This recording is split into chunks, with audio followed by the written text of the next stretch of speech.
Neena Pandey is an entrepreneur who owns multiple businesses.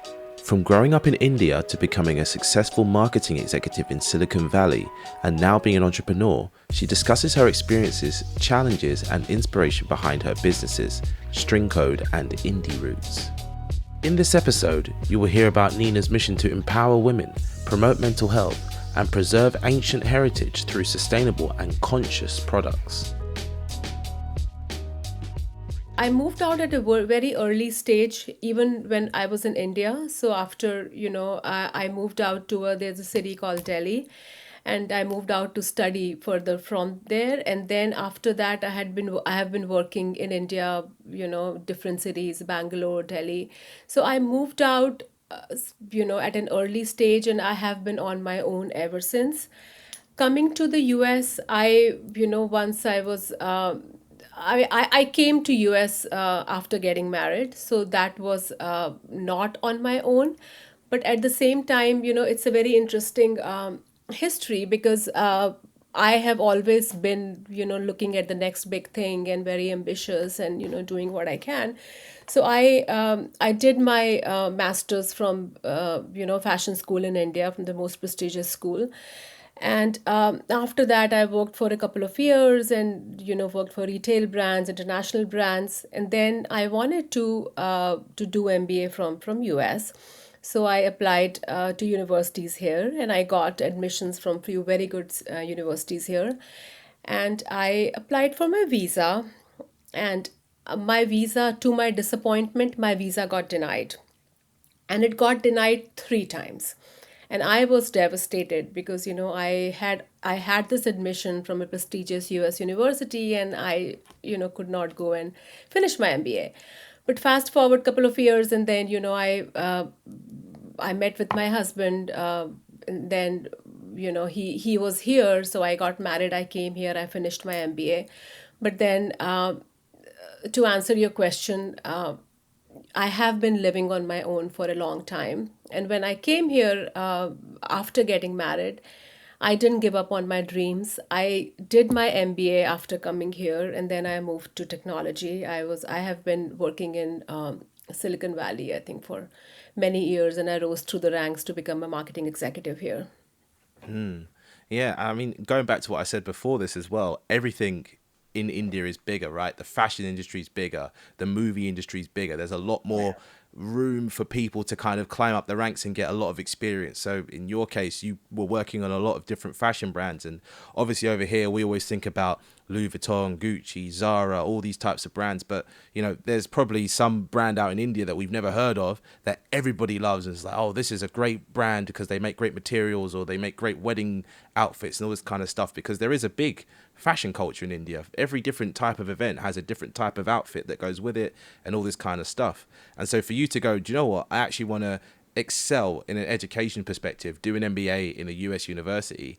You were probably coming into that with a lot more experience than anybody else on the course, because a lot of people in Western culture will do an undergrad degree and then they'll do a postgrad degree, or an MBA as it's called, and they won't have any working experience. They won't have any kind of real world understanding of how these things work. But in your case, you're coming into the MBA with a bit of knowledge and just looking to get that piece of paper to get you into the front door of some of these Western companies.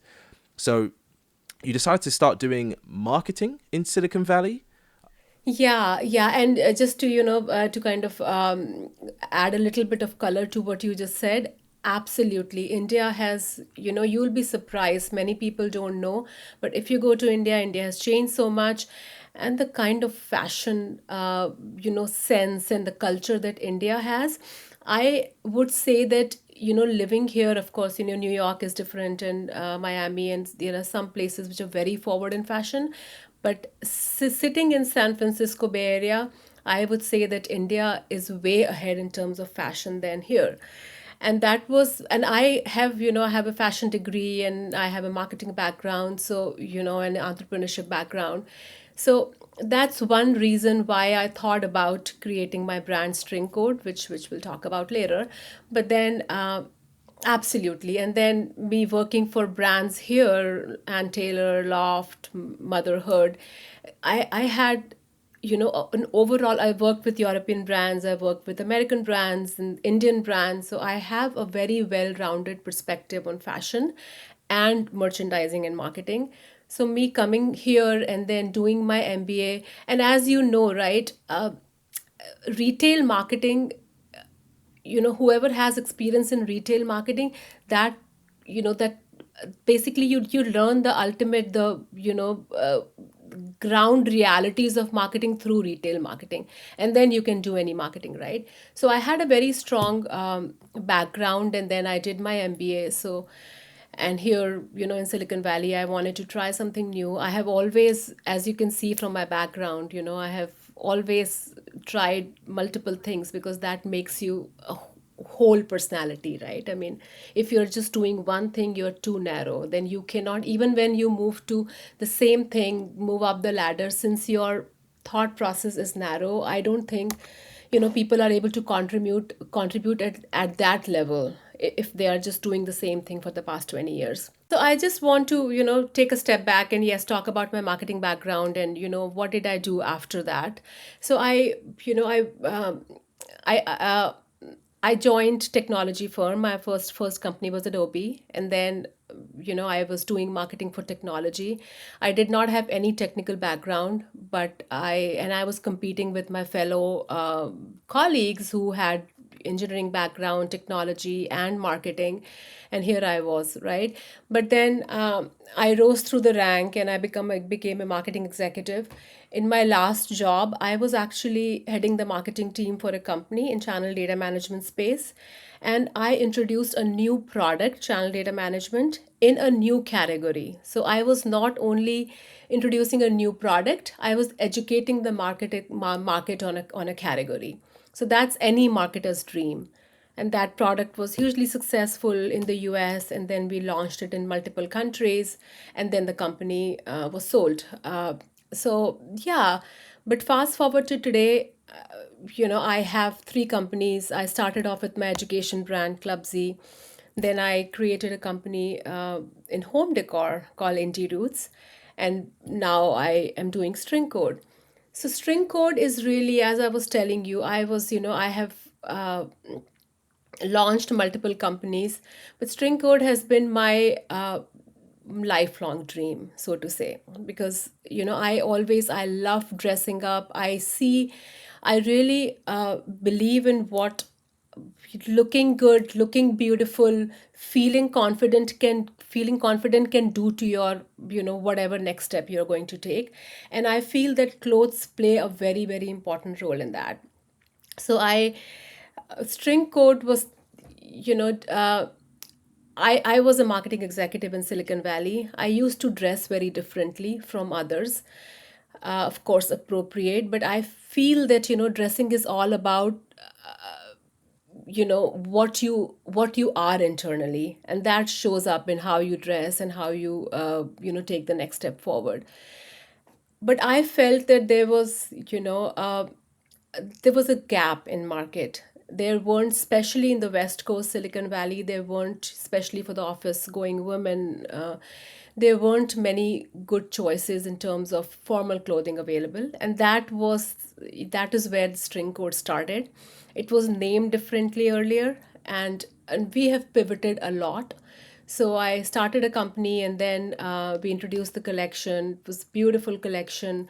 But then, after COVID, the market needs changed. So we kind of pivoted. And now the collection is called the String Code. And we just launched that collection in spring 2024. We are based out of New York, and we already have, presence in places like World Trade Center, New York, Oculus Mall. Then we are in Hampton, New York, in boutiques. Then we are in Miami, two places in Miami. We are also in Costa Rica. So I'm so happy that we've also been able to go international, and there are exciting locations coming soon. But I'm really glad that I was able to make this dream a reality. And I think one of the most important drivers of creating String Code you know, and introducing this luxury brand is that as I was telling you, right, my background, I grew up in India, and my parents, they always wanted me to have, to do something of my own, to not be dependent because of how the way, because of the way women were treated. And sometimes, if they're not capable of taking care of themselves, then they're exploited, right? So I have seen a lot of blatant and subtle discrimination against women. So one of my primary drivers was, to enable women. Women empowerment is a huge part of the string code messaging. So we have, so there's one thing around, being doing what you want to do, dressing up like like you feel, I mean, internally. So there are a lot of taboos, especially also in my Silicon Valley career. If I used to dress the way women are dressed, they're dressed, they're perceived a certain way, right? So say if somebody is very flamboyant, or they're not dressed like a normal person would do, then they are treated differently. People make perceptions, they form perceptions, and they treat them a different way. But for me, I feel that if you are not dressing the way, I mean, I think dressing is the way to show your personality to the external world, right? And when you step into your personality, when you step into your superpower, then the next thing that you're gonna do, that's gonna create a ripple effect. And I'll just give you an example that when, say, if I had a meeting, I had a presentation, and I knew that I was looking good, I was feeling confident because I was looking good. Then when I walk into that boardroom, when I walk into that meeting room, and the next presentation I'm going to give, I'm going to nail it because I am confident. I am in my own skin, I own my superpower. So that's hugely important for me. And I have also, as we move forward, we also introduced a charity for women, which is called It's Okay movement. So what it is that, all through my life growing up, I have seen that women, they don't own up to their superpower. They do not, they always,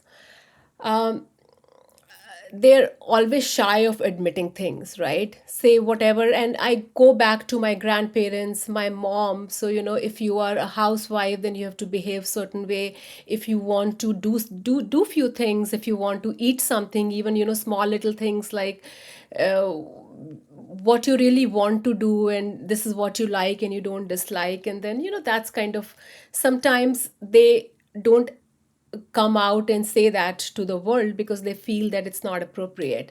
And fast forward to today, even now, women are always perceived by people in a certain way, so they're always boxed. So they don't come out and be open about how they're feeling. So, for example, if they are depressed, they want to hide it. If I'm in a corporate environment and if I'm feeling a certain way, I won't let my emotions out because people think that, okay, she's not capable to be an executive because she is way too emotional. I mean, she will give in. Uh, so, and this charity is all about telling women that it's okay to feel a certain way. It's okay to be you are. It's okay to be depressed. It's okay to be anorexic. It's okay to be gay. I mean, it's okay to feel, it's okay to be who you are. Because once you accept that, then you step into your superpower and then you'll do amazing things. Right. So we also, many people, these days, because of the social media culture, everyone, is posting pictures and showing that they're impeccable. But that's also a notion because we work with many models, we work with, many people in the fashion industry. They're also insecure. Everyone is insecure. So we also talk a lot about body shaming. We, talk about, we have these models and all these people in the fashion world come out and talk about their insecurities. So everyone can relate to them. They also, know that it's human to have those emotions. And when you accept it, then you'll do great things in life. Because think about it, if you're an imposter, how can you even, do the simplest thing in life? Forget about overcoming all the obstacles and being, running a business, doing what you always wanted to do. If you're not so confident about yourself, then how can people be confident in you and what you're offering? 100%. And you're right there in saying that, how you feel is how you dress, and having a clothing brand that's based around the idea of making sure that people feel a certain way when they're dressed up, and also having a mentality of, it's okay. It's okay to be who you are openly as you want to be. Dressing different is fine. It's a way of expressing yourself, like you said. And it seems like you have this kind of theme running through at least another one of your businesses, Indie Roots, in that there's a mission behind this business. I think your mission is around social consciousness and sustainability. So I wonder if you can kind of talk to me about Indie Roots a bit, and then we'll kind of talk about the businesses together side by side, about running the marketing and sales, all that kind of stuff. But yeah, I'm interested to hear about Indie Roots, what it is. I know you said it's home decor and all that kind of stuff, but you know much more than me, so I'd love to hear about it. Yeah, so Inti Roots is very close to my heart. It's a curated collection of handmade products from around the world. So we started off working with Indian artisans. We were working with around 50 artisan groups at the time in India, and now we have grown to much more. And we have also working with other Southeast Asian countries.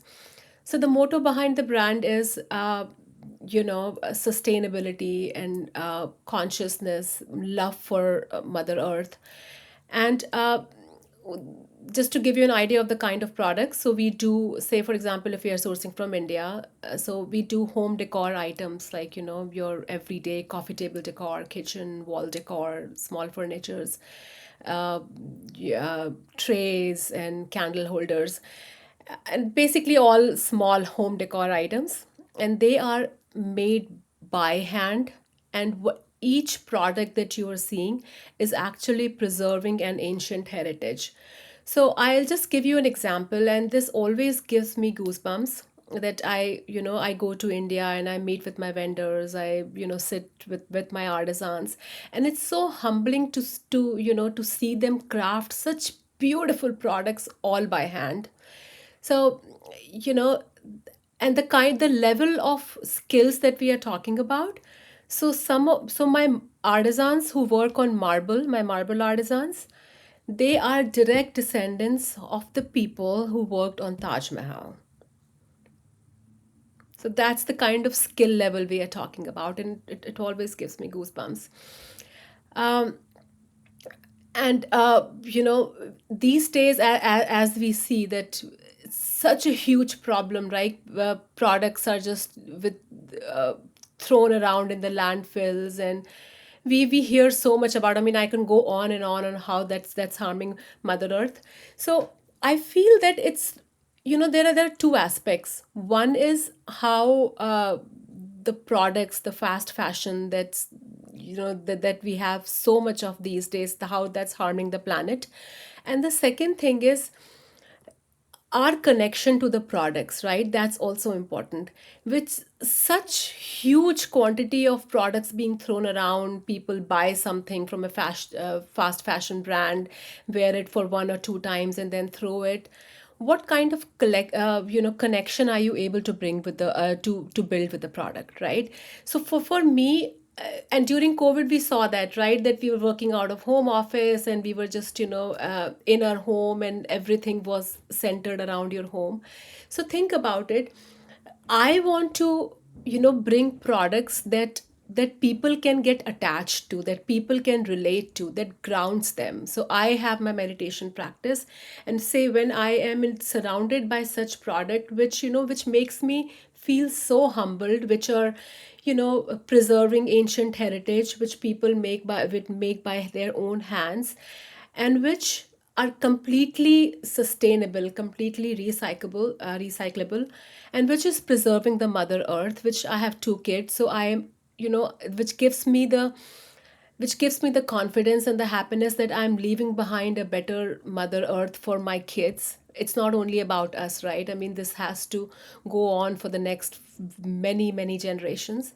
So then those products give me the energy, gives me the energy to give, to do my best. I have a purpose in my life, and it's very delicate, but the products that you surround yourself with, that give you energy, that gives you, that basically reinforces your purpose in life. So that in my mind is a huge messaging which I want to go out with my products, right? Think about what you're consuming, and how, what kind of relationship do you have with them? If you are consuming fast fashion, you don't care, right? I mean, you throw it after one or two uses. But the products that make you feel good about yourself, that you're contributing to the society, that you are leaving behind a good earth for your kids, and you are uh, adding value to somebody's life, you're giving employment to somebody back in, Southeast Asian country, or anyone who is working very, very hard, you're able to give employment. We also go out and we do camps and we do medical. But then bottom line is that you feel good about yourself, and you're good about, and this is about me, I'm manufacturing them. But you as a buyer, everything you buy, you are doing exactly the same. You are preserving ancient heritage, you are giving employment to an artisan around the world, you are leaving behind a better earth for your kids, you are doing right by the society. So, and you are not adding to the landfill. So all those things, make you feel good, happy, proud about yourself. And it's all about feeling, right? We all know that it's all in mind. So the more positive thoughts that you have, the better you can do, whatever you are doing in your work, relationship with kids, your husband, your spouse, your partner, out there in the world, meeting with a stranger. So I feel that it's all a ripple effect. I feel that it's all connected. And I just want to end with a note, and it's very it's very close to my heart. As I was telling you, it's all connected. How you feel, the kind of products you interact with, what good you're doing in society, what kind of interactions you're having. And that's the motto. As my brands evolved, string code came after indie roots. So, and my thinking, and my what I wanted to do with my businesses, that got more and more firm. And that's why the name string code. So many people tell me, why string code? String code meaning, string meaning we are all connected, right? We are all connected by a string, and code is our genetic, the DNA, right? So the power of being connected, what that does to your DNA, what what you can do in your life. Whatever you want to do, it doesn't need to be earning huge amount of money or creating a business, or I mean, it could be small little things like being a good mom to your kids. Think about what you can do when you have such, experiences one after the other, and you can together cumulatively, you can, you know uh, be a driver in making everyone a success. Yeah, I mean that's a really good mission to have, because a lot of brands are kind of like, here's some clothes, they're really cheap, you should buy them. But in this case, it's like, wow, look at this, we're all connected. We're trying to do better things for the earth, as well as have, longevity and all that kind of stuff, and preserve things, which is like a fantastic way to be. And one thing I'm quite curious about is growing a business like this, or scaling a business like this. You said earlier that once you know the kind of core or the basics of marketing, you can market anything. So I'm wondering, how did you market these two businesses, and what did you do to grow these businesses with, without much of an ad spend like big companies would have? Yeah, and I would like to talk a little about my education company, if you're okay with that, because I Of want to course. tie everything together. Yeah, of So when course. I left my job, there was a time I was growing, I was climbing ladders, but I wasn't fulfilled. I always wanted to, do something of my own, be an entrepreneur. And then I decided to do it sooner rather than later because, I just, this thought that struck me that what if I'm lying on my deathbed and, I'm thinking about all the things which I wanted to do, but I never had the courage to do. So I can, I have a background and, in fashion. And then I thought about owning my business for I don't even know how many years. Ever since I was, old enough to think about what I wanted to do in my life. But I never had the courage to do that. And then one day I decided to just take the plunge. I thought that, okay, I'll do it for a few years, I'll see how it goes, and then if it doesn't go, I'll go back to corporate. And I have not looked back ever since. So, and I decided to, start a business in education. And it was very, very fulfilling. We were helping kids, we were helping grown-ups also, but it was primarily, around kids. We were doing kindergarten through 12th grade and then college prep and so on. We still, I mean, that business is still exists. And I, suddenly, from having a team and, being a boss, you go to being your own boss and you don't have resources, right? Because you have spent money in acquiring the business or whatever you are doing, and then you don't have a paycheck coming in, and you know how expensive it can get in Silicon Valley.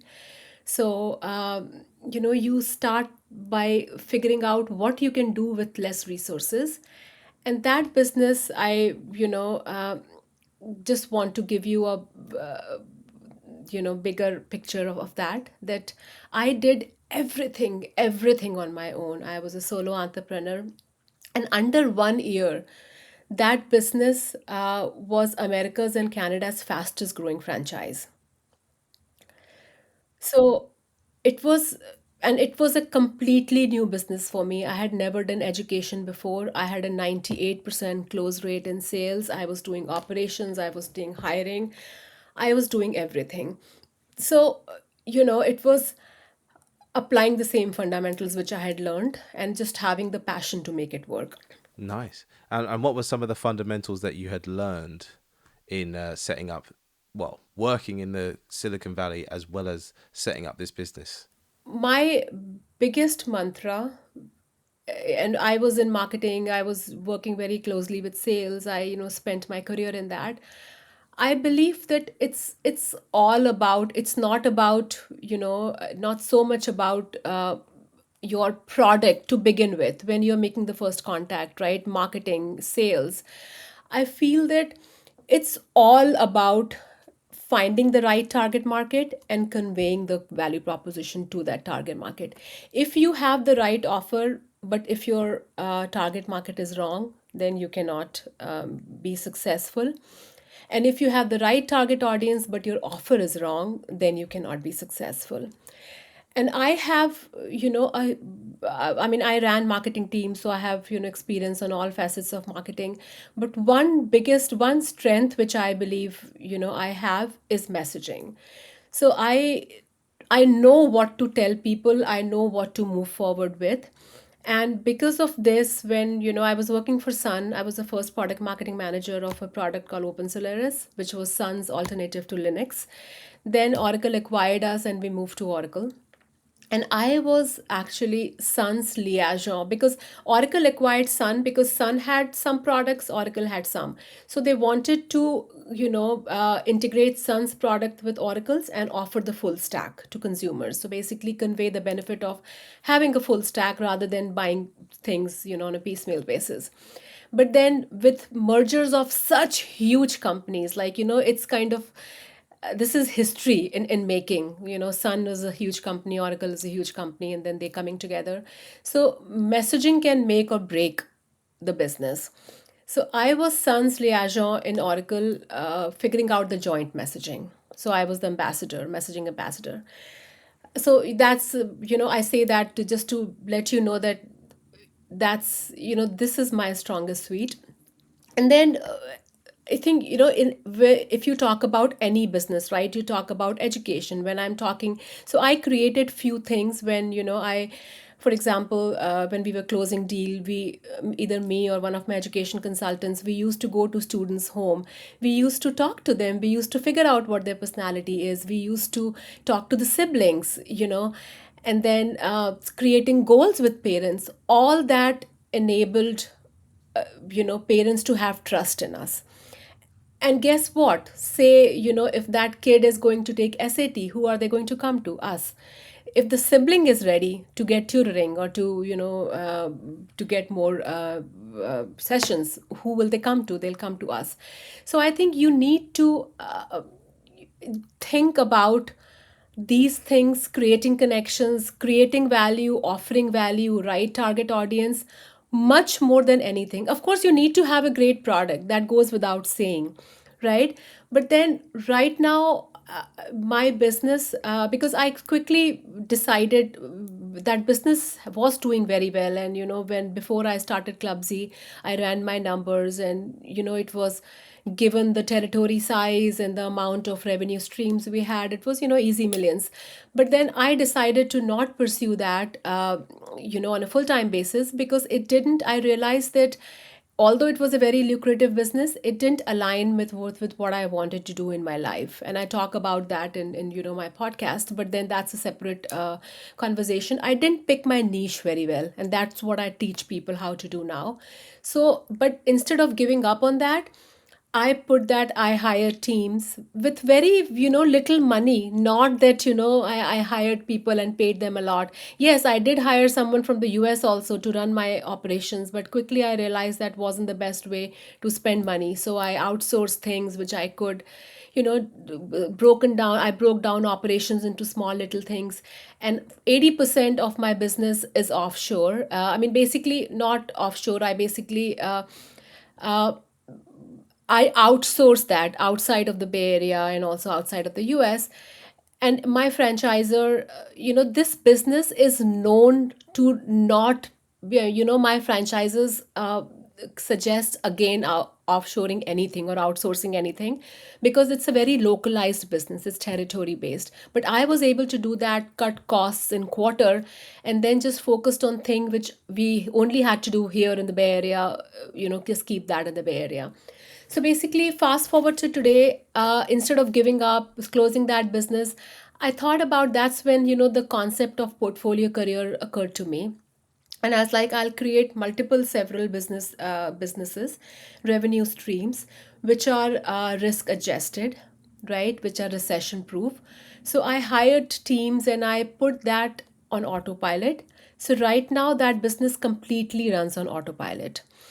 And going back to nuggets and what are my mantras, 90% of that, 80% of that business is word of mouth, because I focus a lot on creating connections, upselling, the value ladder, you know uh, and then testimonial. So basically, a lot of my new leads, my new students, they come from existing parents.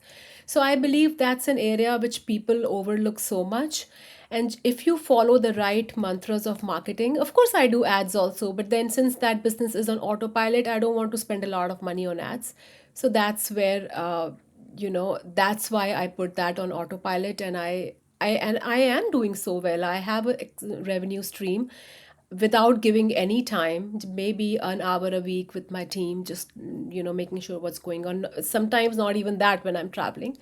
So if you have so my biggest takeaway is that all these things you don't put out for until you have grown to a certain level.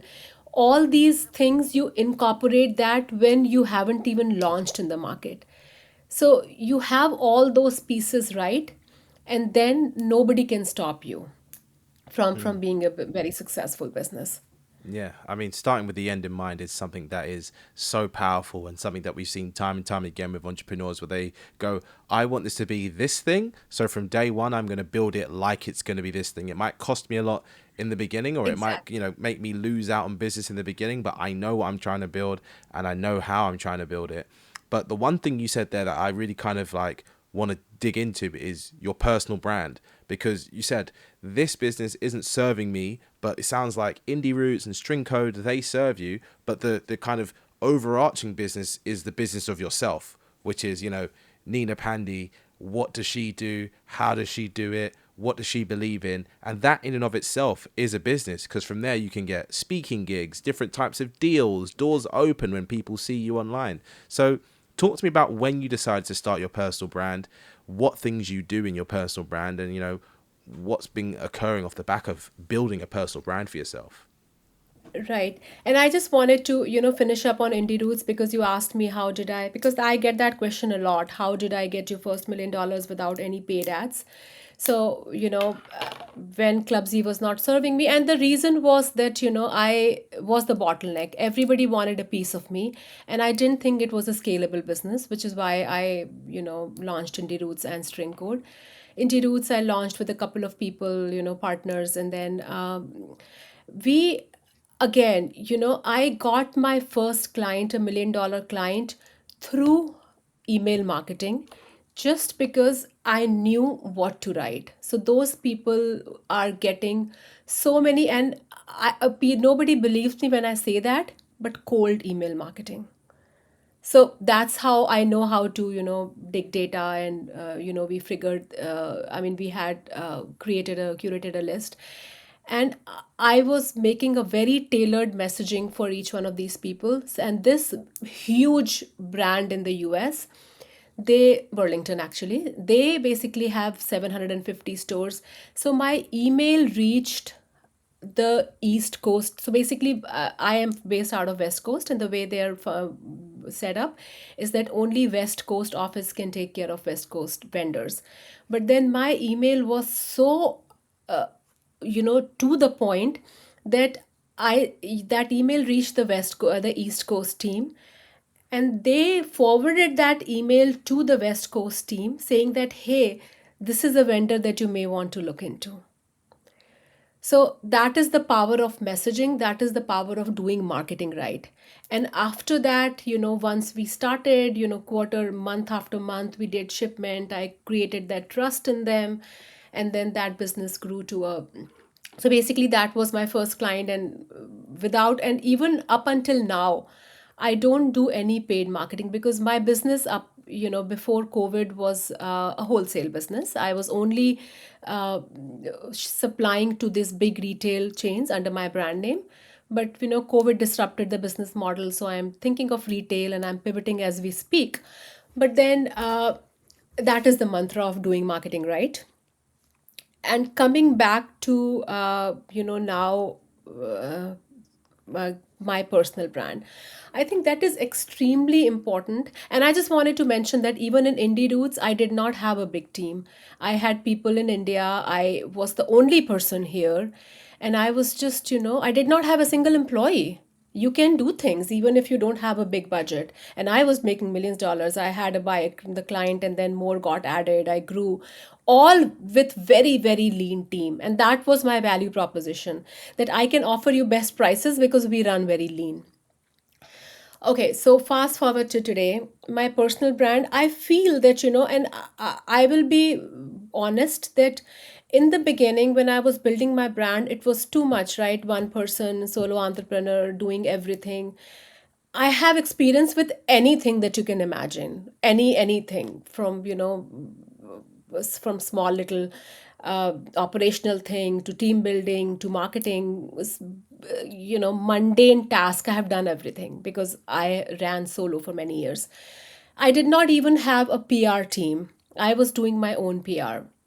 So I feel that, for a long time, I did not do that because I was too much focused on my brand. But that is a mistake which I did, because these days people do not buy brands. They buy the stories, they buy founders. If you connect to somebody, you can get away. I will not say that, you don't need to have a good product, but somebody has a better product and people don't connect to the founders, they will probably not do as well as you, where you come out as a brand, you tell your stories. People, so for example, my sustainability story, I grew up in middle class or lower middle class family, and that's how I have worked very hard for this. My women empowerment stories, these connect too many people who are my client, and they are loyal to me because they feel connected to me. So, one quick nugget on how this works for me is that, I mean, actually, there was an article, panel article on Forbes, and they asked me what's the biggest mistake which you did when you in an entrepreneurship journey, and I was like, I didn't get a mentor. That's why I had to wait for all these years. I had to learn from mistakes. I ended up spending a lot of money on mistakes, but now that I am ready for that, there are so many coaches, right? So many people offering these things on an everyday basis. But I go with people. I recently, bought a very high ticket offer from a coach, and I related to her because I could see that she has same values as me. So I feel that, communicating those values, you don't have to capture the entire market. You just have to capture a part of market, people who believe in you, people who connect with you. So that's what, I'm trying to do, that, convey my messaging, conveying my story. And I so and I when I realized that I needed to work more on my stories, I have come a long way since then. But I didn't even have to do, because of my messaging skills, I did not even have to do a lot for people to come to me. So all these podcasts, request I have been getting from people on my LinkedIn, and Forbes reach out to me without I didn't reach out to them. So they invited me to, to kind of be vetted to be a part of their business council. So I went through a round of interviews and vetting, and they admitted me to their prestigious business council, which is an invite only membership, which is given to only 1% of top entrepreneurs around the world. And it's based on the business results that you gotten, the metrics, and also your personal accolades. So I did not, as I was telling you, did not have a PR firm until now with String Code. So all that was self PR. And this thing, it's very new, so it's not, I haven't told many people. But then I was recently interviewed by the publication Marquis, who is who in America. They are a 168-year-old publication, and every year they come out with a list of who is who in America. And their publication is subscribed by the White House and all the libraries.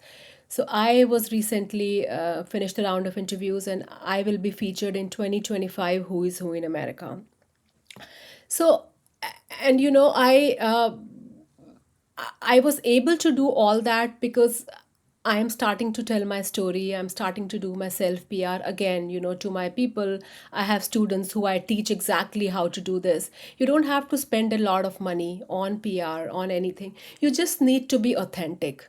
You just need to, be able to craft your messaging well, and you need to be extremely authentic. I have talked about my darkest moment in my life, my biggest failures. I don't want people to think that I'm a super woman, right? I'm not different from any one of you. It's just that I have failed, and I have learned how to do things, and that's what I teach people now. So my latest, I have been a startup coach, a mentor, and a CEO coach for a long time, but now I have also taken this in a group coaching format, and I teach people like how I was 8 years ago. I wanted to do my own business, but I was afraid to take the first steps because I didn't have any experience. I didn't know what to do. So I teach people on how to take the first steps, and step by step, you know, training on how to launch your profitable and successful business. Lovely stuff. And a question I want to ask you, Nina, is a question I ask every guest, but in your case, it will be very, very different, the answer, because you've got String Code, Indie Roots, Club Z, you've got your personal brand. But what I would like to know is, what is it about what you do that brings you the most joy? So, what brings me most joy is empowering people. And that's what, my biggest dream in life has always been. I want to empower women, I want to empower people, and that's why my charity It's Okay movement. So through my products, my either through my first company, I still remember that there was these kind of things bring joy to my life. That my first company, and we were you know we had a student, and the mom told me that he doesn't want to go to school because he's being picked up because he's not doing so well in school, and he just doesn't like to go to school. And we worked with him, and in 1 month, and mom called me, and I'm still getting goosebumps. Mom called me, and she was crying. She told me that he himself, a fourth grader, he himself wakes up in the morning all by himself, takes shower, and he's excited because now he's doing well. Teacher appreciates him, the colleagues, they, his friends, they respect him because he has come a long way and now he's doing well. So those kind of things make me happy. It's not about money. It's never about money, because money is a way to make your dream comes true, to make you successful. And being successful is being happy. So even if you are successful and you are not happy, people also ask me, similar question, what does success mean to you? Even if you have tons of money, if you have, great business, but if you're not happy, success is happiness, right? And you need to decide what brings happiness. And money is a way, being financially free is a way for you to be able to work on whatever brings you happiness, right? So my clubsy and then indie roots, bringing joy to people's life, to artisans life, giving them a respectable life, empowering all those women, giving them daily wage. And with string code, letting, and that's why we have this charity It's Okay movement, telling women that it's okay to be a certain way, step into your superpower, empowering them to do the same, to be the next whatever you want to be in your life. And now with my coaching, just empowering people, because I remember 8 years ago I was completely broken. I was doing very well in corporate, but that was not what I wanted to do. I had lost all passion. I didn't want to go to work. But I was so afraid because I didn't know anything about. I always, in India we call it service class family. None of my family, even in 3 4 generations, have done any business. So I don't have any sense of business, but then didn't have. But that's why I was afraid, but I took the first step. Yes, I failed many times because I did not have a mentor, but now, since I have seen it all, from factory shop floor to the corner office, all these businesses, service business, product business, I feel empowered that I can share my learning with others and help people in similar state who are just burnt out, who want to do something meaningful, who want to start their own business, who want to have something up and running soon. Because you know what, you are letting go of your salary when you are working on your business idea. So doing things right is of paramount importance. So empowering those people, and when I see those people succeed, that brings me the most joy. Where can the people find you online? I'm very active on LinkedIn, Neena Pandey. You can find me from LinkedIn, and I would really appreciate. I would encourage people to connect with me. I want to see you in my feed. I want to show you what we are doing, because remember, together we grow. So LinkedIn, I'm on Instagram. My handle is I am Neena Pandey, and Facebook I have the same handle, I am Neena Pandey. My website, it's called thestringcode.com. That's my apparel brand. And Indie Roots is indieroots.org.